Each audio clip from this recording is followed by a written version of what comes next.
Hello, my lovelies. Welcome. Namaste. Good tidings. Good good riddance, I'm hearing. Good riddance to the bad feelings. Good riddance to Mercury retrograde is over, and we're about to have an eclipse coming up, and it's an eclipse in Pisces, if I'm not mistaken. And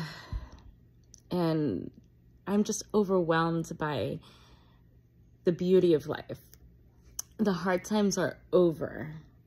So in my journey as a spiritual leader, I end up going through certain things a little bit earlier before you guys go through it, so that way I can prepare you for it. And you may have experienced the past few years going through lots of really hard times. It seems like everything's falling apart. Lots of tower moments left and right. As soon as you start to get your footing, it feels like things are falling apart and taken away from you, and the ground beneath you is crumbling. But I'm here to tell you that is over. Oh my gosh. I just came back from the most amazing experience. Now, I do want to preface this with saying, to have these amazing experiences, you do have to do the inner work. You have to do the inner work, and you have to trust God, trust yourself, trust your spirit team, trust other humans, which is so hard to do. And you have to face your fears. Every single time I face my fears, I feel like it feels like a video game sometimes. It's like I level up. I just went to Burning Man, which was an amazing experience. Good and bad, but mainly good. However, leading up to it, I mean, just to go took a huge leap of faith. First of all, I didn't even know how I was gonna go. You know, I'll make another video about that, but basically it took a lot of faith to do it. And it was a really stupid decision financially. Like, if you look in the 3D world, it looked like a really bad decision. Right now I'm actually overdrawn in my bank account, but the experiences that I gained, the friendships that I made, the soul family, oh my gosh, my soul family, so many things, so many aligned events, so many destined, fated events all happened during this time at Burning Man. And then afterwards we went to Lake Tahoe for, to decompress and bond and everything before coming back to the real world. And every single experience that I had there between both those, this journey, I mean, it felt like the journey of tarot. It felt like the Fool's journey, like stepping out on the journey and going for it, and, you know, making mistakes along the way and trusting God, trusting your intuition. But there's so much beauty in the world. There's so much beauty in the world, in you, in other people. You are a work of art. We are a work of art. Oh gosh. That reminds me of in Lake Tahoe, I'm with my group of friends, or my soul tribe, my new group of friends, because most of these people I've only met within the past month or two. We're trekking through the mountains, hiking, and everybody's got their, you know, flaws and foibles and stuff, and just and then I'm going, we're a work of art, we're all a moving work of art. I don't know, it's just, I was remembering past lives and being around other people who understand what I'm talking about. I didn't feel stupid telling, you know, my friend Lazuli, I'm like, hey, I'm getting my past life powers back, I'm being activated. And she understood, and everybody there understood what I was talking about. It felt so good to be seen, and so good to be loved and feel safe. And that's the main message that I want to get out today, is that all of that pain that you went through is not in vain. One thing I'm being called to share is that, okay, so this past year has been really hard. 10 months ago, I was living with my twin flame, or, you know, the person I thought was my twin flame. And we were happy, we were in love. And then we started a business together. And then all of a sudden, out of the blue, he cheats on me and kicks me out of the house so that he can have his girlfriend there, his new girlfriend. And then I had to move 4 hours away. I didn't have anybody close by that I could stay with. I had to leave my son behind during his senior year of high school, leave my son behind, and move in with my parents. And it's like in my 40s, I'm moving in with my parents in Fort Lauderdale. Like, I felt like an idiot. Like, I felt so dumb. And then my family, I've had so many family problems and stuff, but all of that happened so that I could have this beautiful moment. Because if that hadn't happened, I would still be living in Tampa. I would have never met the people that I met now.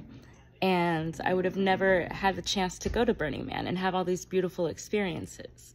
So God wants me to tell you that the hard times you're going through, there is a reason for it. One day you're going to see that reason. You might not see it right away, but one day you're going to see the beauty, like the full range. Human emotion is a spectrum. And if you're going to experience if you want to experience the good times, you also have to experience the bad times too.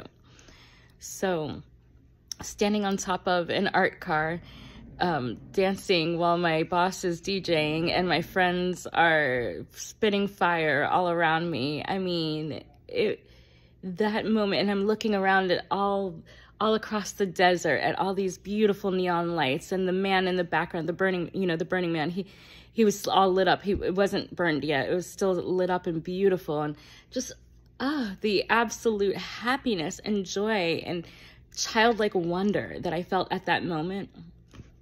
It all made sense.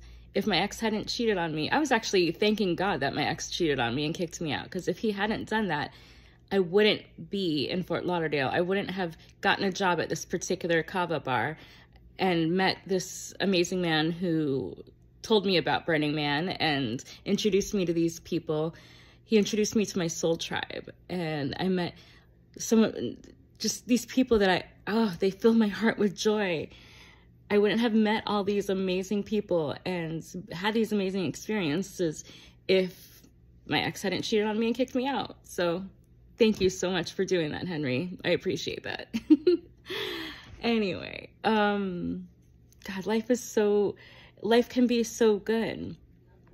And now I met so many people, and there's so many opportunities. Like, I can't even tell you how many opportunities. All of my childhood dreams, all my hopes and wishes are within reach now. And so I want to tell you, if there's something that's in your heart that you really want to do, God put that desire there. He wants you to have your heart's desires. So go out and find a way to make it happen. Even if it doesn't seem logical, even if other people are saying, no, this is a bad idea. I mean, I can't tell you how much my parents and I were fighting before I went to Burning Man. My mom was still, up until even the night before, as I'm packing, she's telling me, this is not a good idea. I don't know why you're doing this. This is a bad idea. You don't know what you're doing. You don't know what you're getting yourself into. And I had to just shut my mouth and be like, no, I know. My heart and my mind, we know what we're doing. I know I'm trusting God. I know that this is what's right for me. It might not be right for her, but it's right for me. And now that I've done all of that, I feel invincible. And not invincible in like this like human like ego way. I feel invincible as in God's got my back no matter what. My spirit team is there for me no matter what. I know I can trust my intuition. I know I can trust my spirit team. I know I can trust my soul tribe. So whatever it is that is in your heart that you really want to do, go and do it. Not only will you have amazing experiences, but the vibration, you're going to experience an increase in your vibration. And when your vibration increases, your reality and everything, you're quantum leaping, you're timeline shifting, timeline jumping. Actually, now my parents are like, wow, they're like, you're so happy. I can't believe that. I'm so glad you went. Like, my dad was saying, you don't need to justify this to anybody. You did what you thought was right, and you followed your intuition and your heart, and that's what you needed to do. a month ago, he would never have said that to me. But now that I've up-leveled and I did what makes me happy, everybody recognizes it and is just like amazed at the results. So find what makes you happy. Follow your bliss, follow your inner child, your inner heart. Okay, I gotta get ready for work, but I love you guys so much, and I just wanted to share this joy and love and positivity. And I want to thank all of you, every single one of you that's watching this, that's liked, that's commented. I mean, there's still so many comments coming in from one of my videos that I made a few months ago where I was like really depressed, but I was still trying to make a video anyway. All the love that you guys have poured into me, I appreciate it so much, and I hope to pour that love back into all of you. Have a wonderful, fantabulous day, my lovelies. Mwah. Bye-bye. Namaste.